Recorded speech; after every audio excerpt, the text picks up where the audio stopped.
Bahasan selanjutnya adalah mengenai arsitektur ekonomi Islam ya. Kita akan membahas mengenai tujuan, pilar, dan pondasinya teman-teman semua. Ternyata ekonomi Islam memiliki pilar loh, memiliki rancang bangun, memiliki bangunan kerangka ataupun arsitektur mengenai ekonomi Islam. Yang dimana terdiri menjadi 3 pondasi ya. Ada 3 bagian, ada bagian pondasinya, ada pilarnya, dan ada tiangnya atau tujuannya ya. Yang dimana pondasinya ini diisi oleh akidah, syariah, ukhuwah, dan akhlak ya. Akidah ya, pondasi dalam ekonomi syariah, akidah itu harus diisi. Karena apa? Agar menimbulkan kesadaran bahwa tiap aktivitas kita itu akan dihisap oleh Allah ya. Di sini juga lahirnya tauhid nih dari akidah ini. Yang kedua itu syariah, membimbing aktivitas ekonomi agar sesuai dengan aturan-aturan, sesuai dengan syariat ya. Pondasi yang selanjutnya itu ukhuwah, meletakkan tata hubungan bisnis dalam konteks persegaraan untuk mencapai kesuksesan bersama ya. Yang terakhir, dalam pondasi yang terakhir itu ada akhlak, membimbing aktivitas ekonomi senantiasa mengedepankan moralitas sebagai cara untuk mencapai tujuan. Nah, lalu begitu tadi kan ada pondasinya itu ada 4. Nah, lalu pilarnya ini ada 3 teman-teman semua ya. Pilar yang pertama itu adalah harus berkeadilan. Jadi aktivitas ekonomi yang berkeadilan dengan menghindari eksploitasi berlebihan ya, spekulasi, dan kesewenang-wenangan. Jadi pilar dalam ekonomi Islam itu sangat mengedepankan keadilan. Lalu yang kedua, adanya keseimbangan nih antara sektorial dan sektor finansial ya. Adanya bisnisnya, keseimbangan antara bisnis aspek sosial dan spiritual serta material ya, serta mengedepankan ya asas manfaat, keseimbangan manfaat dengan kelestarian lingkungan. Jadi ternyata ekonomi Islam juga itu mengatur ya tentang kelestarian lingkungan. Dan yang pilar terakhir adalah orientasi atau tujuannya kepada maslahat ya. Untuk melindungi keselamatan, kehidupan beragama, harus ada proses regenerasi ya.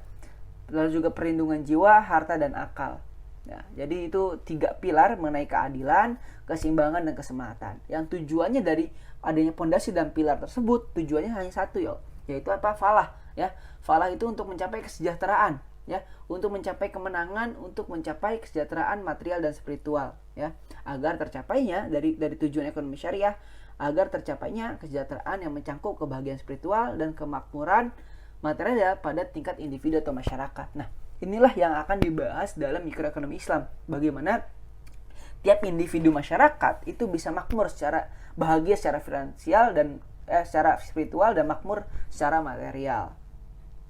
Oke, nah untuk bahasan selanjutnya kita udah mulai masuk kepada dasar mengenai mikroekonomi Islam ya. Yang dimana kalau ketika SMA mungkin dari teman-teman pendengar podcast FEUNS ini ada yang pernah dulunya SMA-nya ekonomi atau pelajaran ekonomi. Kan ekonomi dibagi 2 ya.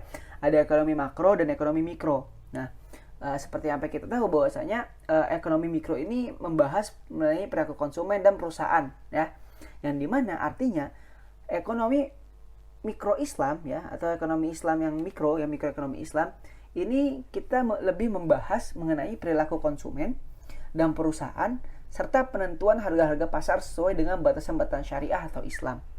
Yang artinya apa? Yang artinya di sini bahwasanya mikroekonomi Islam itu cakupan bahasanya adalah mengenai perilaku konsumen, artinya masyarakat, kita sebagai individu, lalu perusahaan ya, dan juga pasar. Jadi 3 poin itu adalah cakupan mikroekonomi Islam. Ya. Apa sih kira-kira dalil dari adanya mikroekonomi Islam ini teman-teman semua? Ya. Seperti yang teman-teman tahu bahwasanya ya, para pendengar tahu di sini Allah itu telah mengatur kita ya, individu itu dalam berekonomi. Karena Islam sebagai ajaran Islam sebagai gaya hidup, Islam sebagai aturan yang universal buat kita semua, mengatur segala aspek kehidupan ya. Tak terlebih juga ekonomi yang telah diatur. Buktinya apa? Ayat paling panjang dalam Al-Qur'an itu tentang ekonomi ya. Itu tentang pencatatan dan utang piutang, di situ ada tuh ya.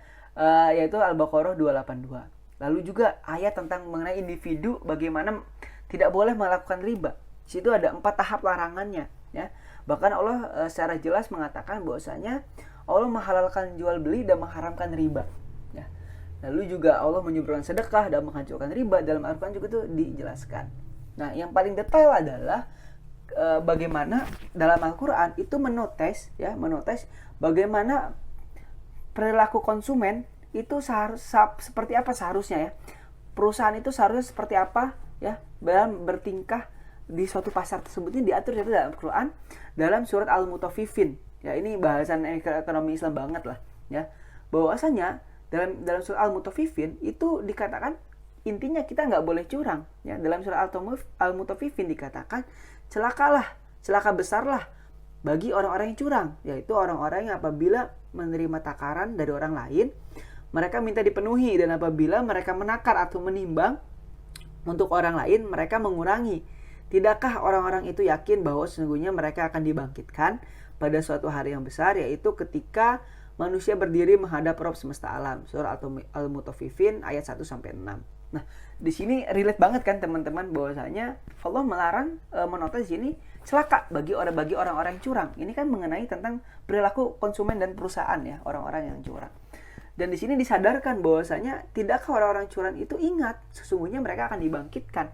Nah, ini relate dengan materi yang tadi rancang bangun, bahwasanya pondasi dari ekonomi Islam adalah salah satunya akidah, agar kita senantiasa merasa terawasi dari tingkah laku kita dalam berekonomi pasti akan dihisab oleh Allah Subhanahu wa taala. Nah, lalu apa aja sih itu karakteristik dari ekonomi Islam sendiri? Nah, kalau dari ciri-ciri karakteristik dari ekonomi Islam sendiri itu cukup luas, ya teman-teman semua. Artinya dalam karakteristik ekonomi Islam sini itu mengatur, ya, bagaimana manusia itu, ya, kita sebagai muslim itu harus berperilaku secara rasional, ya, harus masuk akal. Jadi dalam membuat keputusan, ya, dalam membuat keputusan ekonomi itu tidak menyebabkan kita menjadi lebih buruk. Itu yang pertama. Lalu juga karakteristik dari mikroekonomi Islam itu membahas bagaimana konsumsi kita adalah konsumsi yang islami, ya, yang nanti akan saya bahas. Lalu permintaan yang islami, ya, produksi yang islami, ya, penawaran yang islami. Nah, seperti itu. Itu salah satu contoh dari karakteristik ekonomi Islam. Dan tak lain tak bukan juga, ya, bagaimana dari mikroekonomi Islam ini itu kita sadar bahwasanya ekonomi Islam pengaturannya itu bersifat ilahiyah, ya. Jadi semua kita harus sadar bahwasanya dalam mikroekonomi Islam ini segala satu harta itu adalah milik Allah, gitu, ya. Segala sesuatu yang itu milik Allah, kita adalah hak guna untuk pakainya, ya. Lalu juga dalam yang dalam karakteristik mikroekonomi Islam ini juga kita akan membahas, ya, karakteristiknya itu bagaimana umat Islam itu bisa memiliki kecakapan dalam pengelolaan harta, ya. Jadi itu, ya, tadi poin-poin dari karakteristik mikroekonomi Islam, ya. Intinya semuanya kembali kepada Allah, ya.